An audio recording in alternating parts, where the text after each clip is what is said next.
कहानी गायब होता कमरा। मीरा थकी हुई थी। शहर की भागदौड़ से दूर एकांत चाहती थी, इसलिए वह एक पहाड़ी पर बसे पुराने सराय में जा पहुंची। सराय बाहर से तो साधारण लगा, पर अंदर का माहौल अजीब था। लकड़ी की पुरानी सीढ़ियां, मध्यम रोशनी और दीवारों पर धूल भरी पेंटिंग्स। फिर भी मीरा ने इसे रोमांच समझकर अनदेखा कर दिया। पहली रात सब कुछ ठीक रहा, पर दूसरी रात जब वह सोने ही वाली थी, तभी उसे ऊपर से किसी के चलने की आहट सुनाई दी। भारी कदम जो बार बार कमरे के ठीक ऊपर घूम रहे थे। वह थोड़ी घबरा गई, पर यह सोचकर कि शायद कोई और मेहमान होगा, सोने की कोशिश की।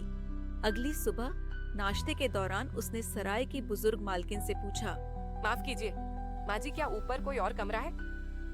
मुझे रात किसी के चलने की आवाज सुनाई दी थी।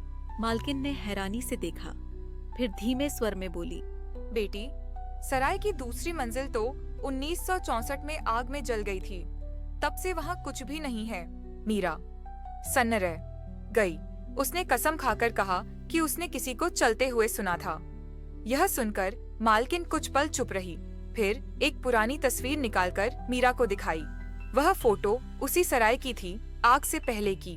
दूसरी मंजिल की एक खिड़की में एक लंबा आदमी खड़ा था, लंबा कोट पहने और सीधा कैमरे की ओर देखता हुआ। मीरा की रूह कांप गई। यह वही चेहरा था जिसे उसने पिछली रात आईने में देखा था, एक पल के लिए अपनी परछाई के पीछे।